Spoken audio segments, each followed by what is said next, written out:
Hey everyone, Jamie here.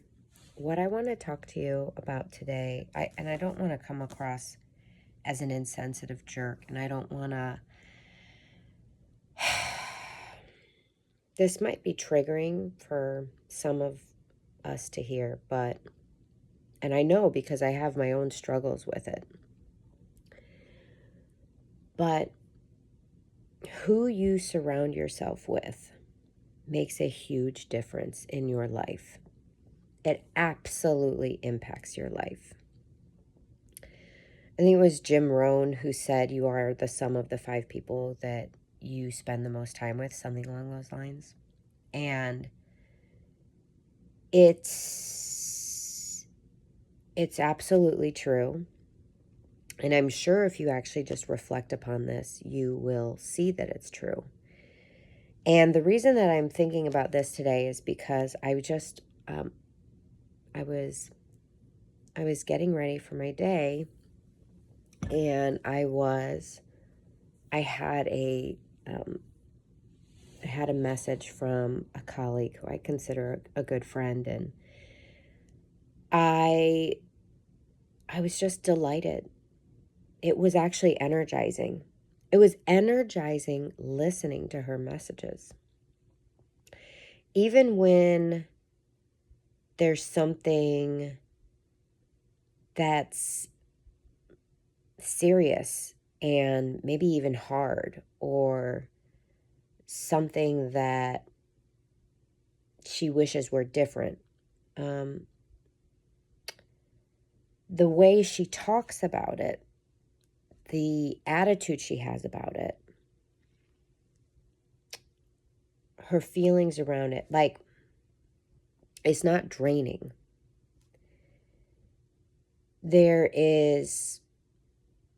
She's someone who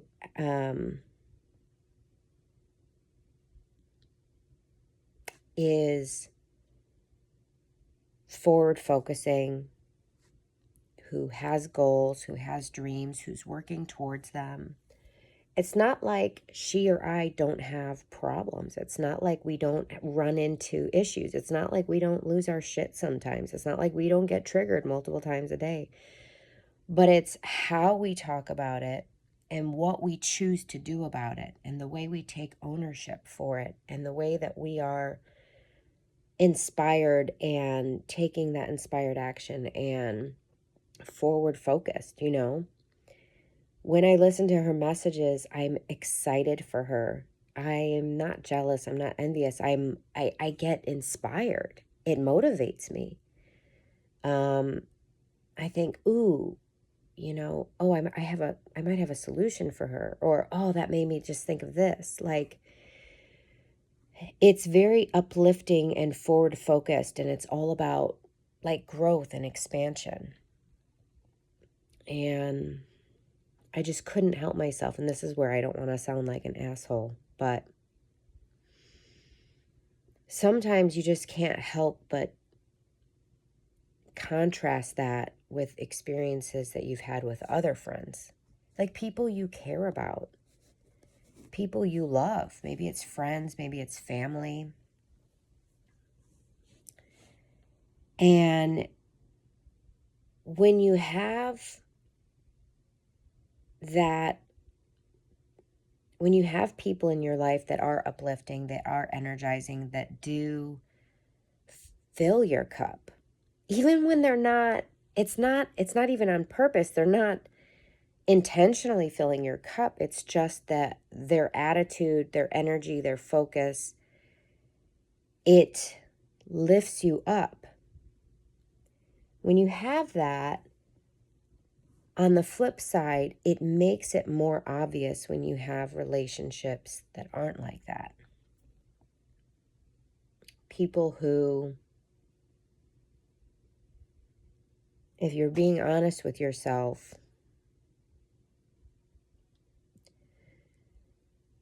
they are getting time and space. They're getting access to you out of loyalty or obligation. It's a tough pill to swallow. because there are people in your life who you love or you care deeply about. And you want to lift them up. You reach down, right? Like metaphorically, you reach down to give them a hand up, right? You don't want to abandon them. You don't want to leave them behind, right? But they're not there. And so they don't want your help. And they don't want your hand. They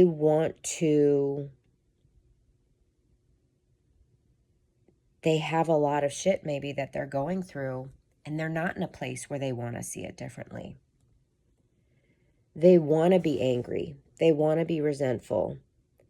They are having a really hard time.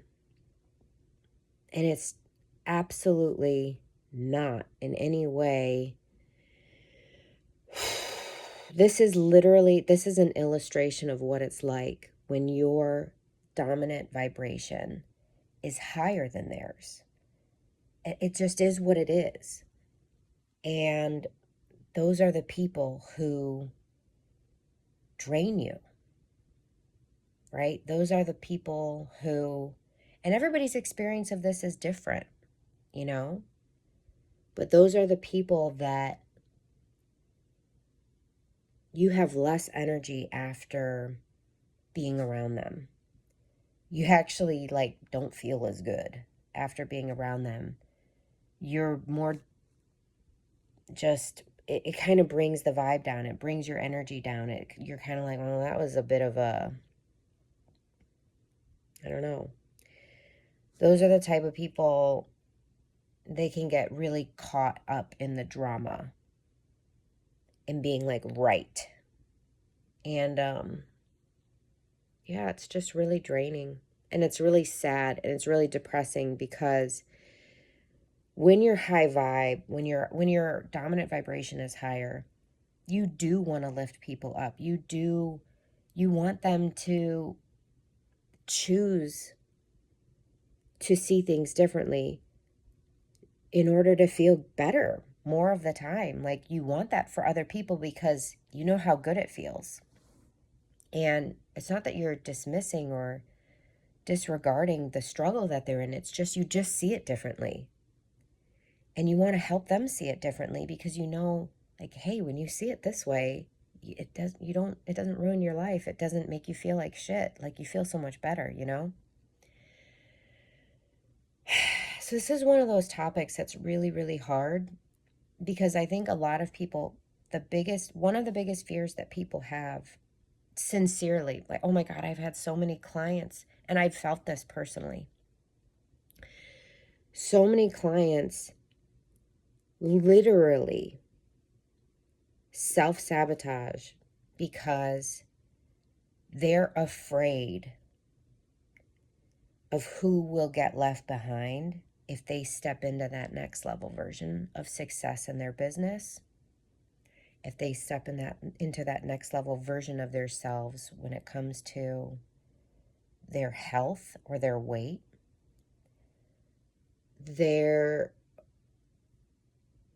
I literally have a client who was terrified. She literally was like, no, because if I do this, if I accomplish this, if I actually get what I want, I'm afraid I won't want to be married to my husband anymore. And I'm not doing that to my family.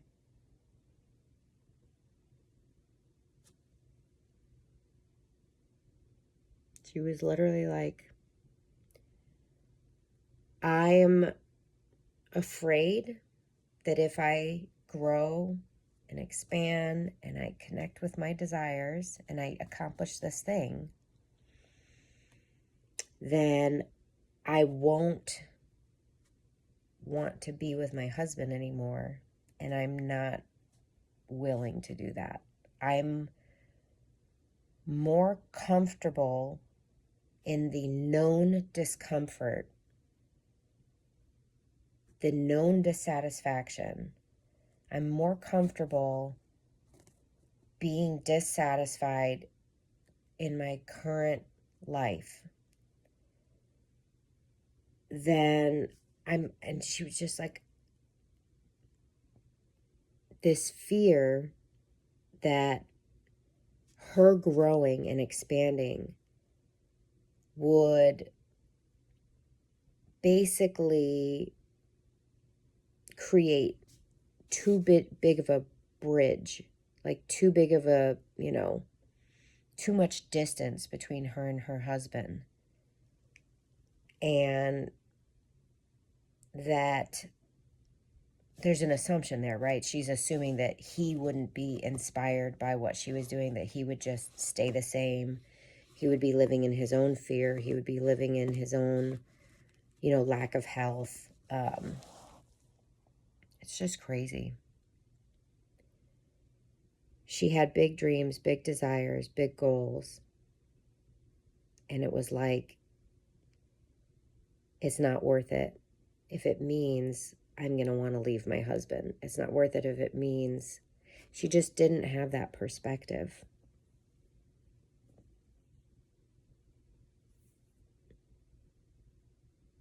By the way, she did.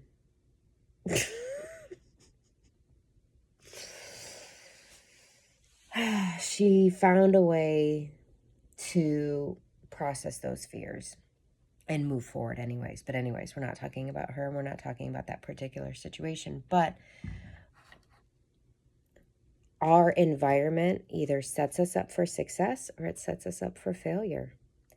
Our environment and the people in it, the people who we're surrounded with most. And so when I say environment, it can literally mean who you live with. It can literally mean who you interact with on a daily basis. It can literally mean, it doesn't have to physically be someone. My colleague, my friend who I was talking about earlier, lives across the world from me on a totally different continent. So it does not have to mean who you are physically around, but it does mean that too, right? Who do you spend the most time with? Who has the privilege of being in your energetic space? Those people have a huge influence on whether or not you stay stuck or you propel yourself forward, where nothing changes or everything changes, whether they inspire and motivate and energize you or whether they are a total drain on your energy. And it's really, really hard sometimes putting on, on that airplane, everybody knows this metaphor, but putting on your oxygen mask first and saying, wow, I love that person. And I've tried being there for them and being and supporting them. But wow.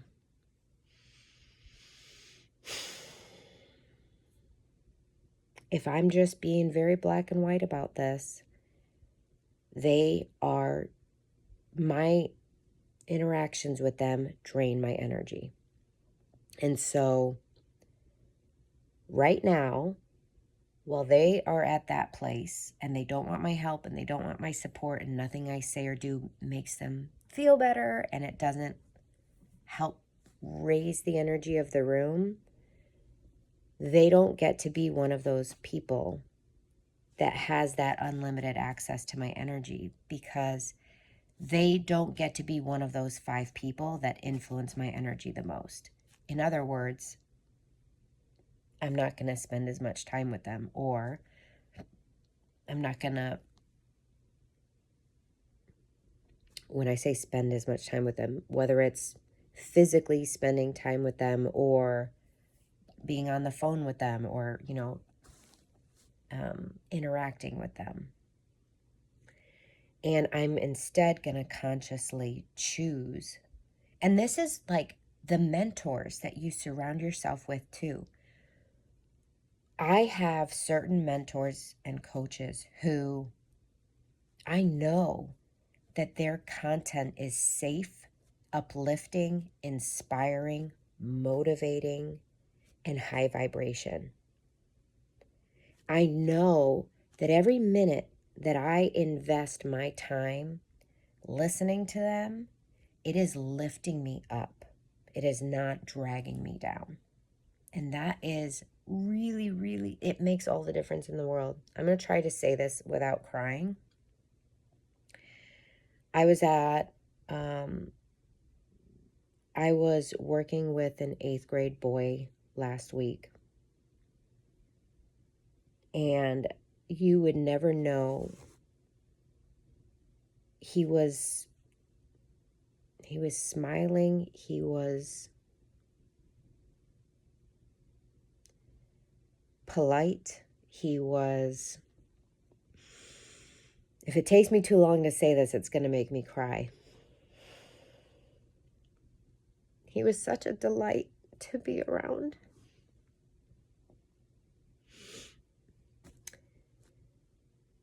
And he told me that he had tried to kill himself. And I was like, what? I couldn't believe that this energy, that this presence was the same person. And that is the difference that your environment can have on you. Who you surround yourself with, or in his case, who surrounds you, right? He doesn't have a choice about the kids at his school who were bullying him.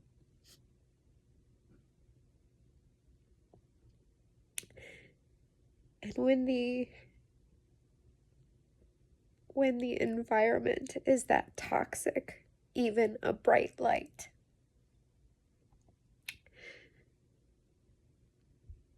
even a boy who has so much joy and love in his heart,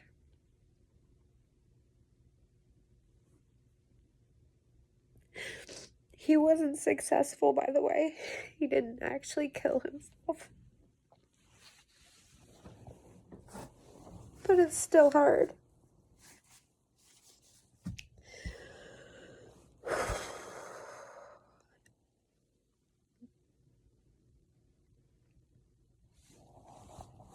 Just give me a second.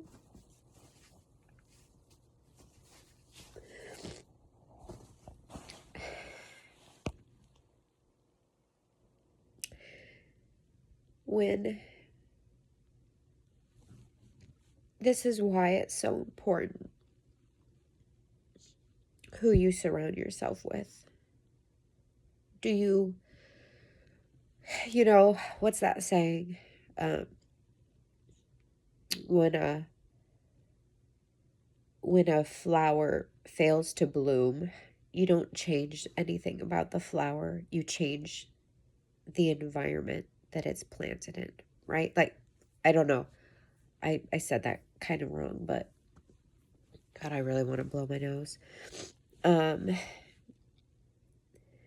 This is why who you surround yourself with, I'm telling you, it just makes all the difference in the world.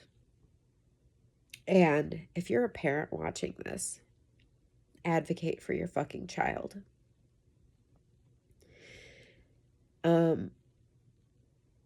My son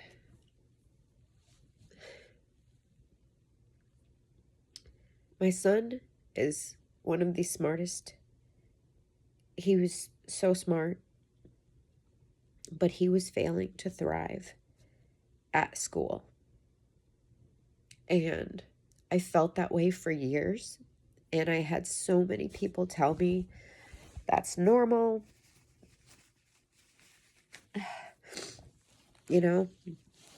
oh, that's just normal. It's hard for everyone. He'll be fine. And the honest truth is my husband was so against homeschooling. He was absolutely just fully in the grips of his fear that my son would, if I homeschooled my son, that like socially he would become awkward and just, he was just really, my husband was just so, my husband was very popular, and he was just very, very popular growing up. And so he did not want my son to have a hard time. You know, he was just afraid that if we took him out of the school system, that he just wouldn't grow up understanding social norms and knowing like just how to behave and just how to quote unquote be normal, you know? And so I didn't homeschool him for the longest time until the point where I thought my son, he just got to this point where I said, I feel like this is bad. I feel like he doesn't see his value anymore in this world. And if something were to happen to him, I could never forgive myself. So my son wasn't being bullied, but in the school system, he was not getting the positive reinforcement. He was always getting negative reinforcement, right? Like he was always getting told his self-esteem just plummeted. I just won't go into it, but I eventually did pull him out and homeschool him, and I never looked back, and I've never regretted that decision.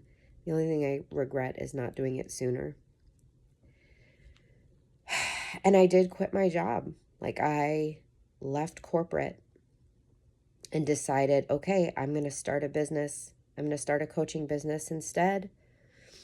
And I'm going to prioritize my son's mental health. And it motherfucking sucked, cutting our income in half, you know? And financially, we took a huge hit as a result of that, and it was 100% worth it. And we figured it out. And so I sort of, attacked this from multiple angles, but I just want to tell you guys, like, you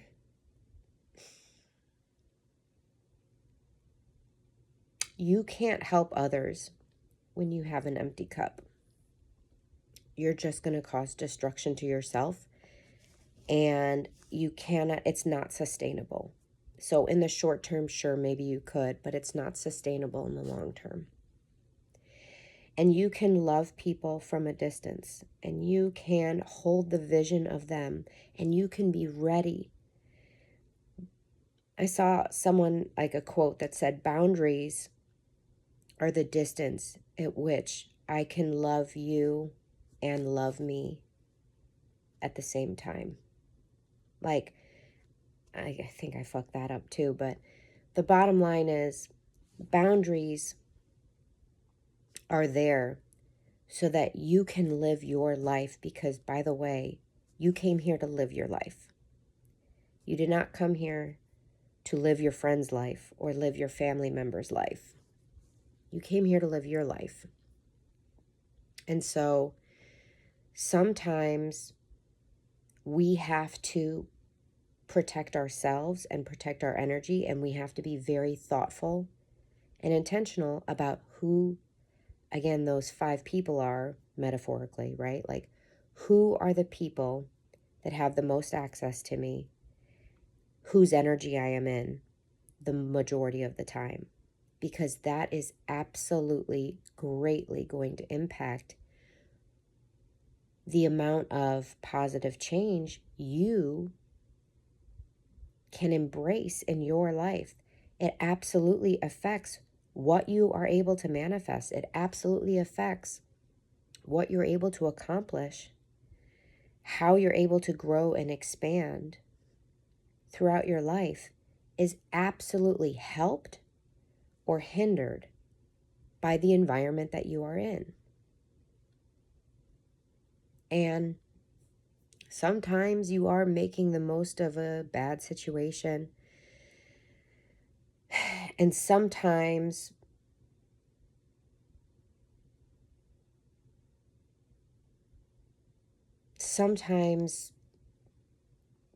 you are treading water.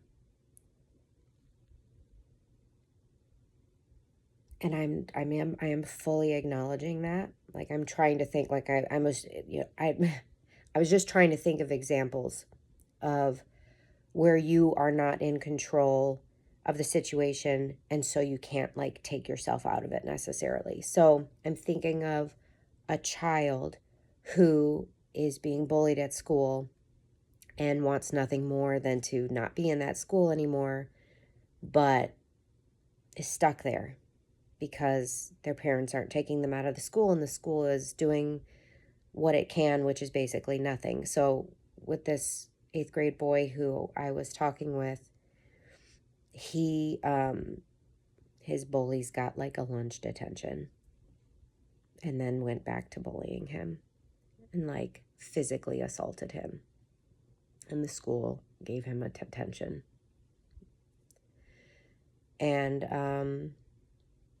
And so the boy took it into his own hands and tried to kill himself. You know what I'm saying? Which is really sad and unfortunate. And in that situation, as a child, you literally are just doing whatever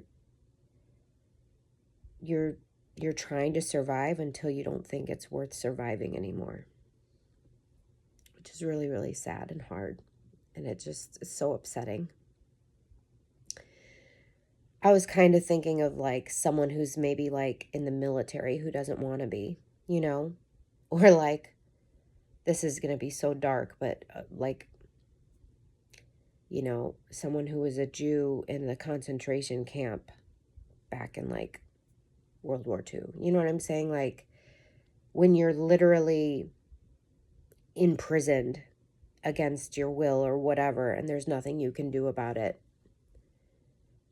In those situations where you can't change your environment, the best thing that you can possibly do is hold the vision or hold out hope for what could be and what it is you do desire.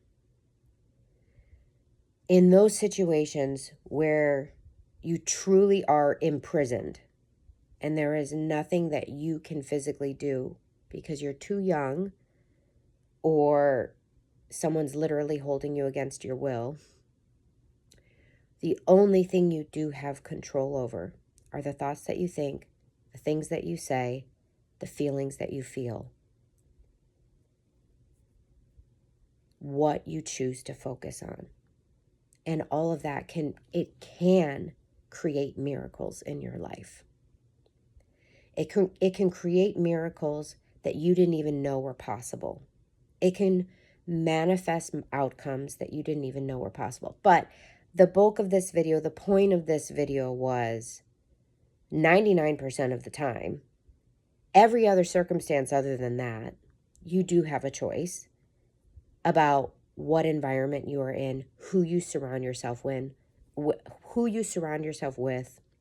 what you listen to. Like, what are you fueling your body, or are you poisoning your body with the people who are around you and with the concepts and ideas and the, you know, again, who do you look up to? What do they teach you? Is it uplifting? Is it bringing you higher? Is it raising you up? Are they reaching a hand out to you and helping you up? or is it dragging you down? Be honest with yourself. And remember, we don't change the flower when it fails to bloom. We change the environment it's in. We tend to the soil. We put more nutrients or fertilizers in the soil. We water it more. We give it more sunlight to help it grow. Remember, your mission, should you choose to accept it, is to live and love your life on purpose. I hope this served you in some way. It's kind of a serious topic, but it can just make such a big difference. So please take it to heart. Love you guys.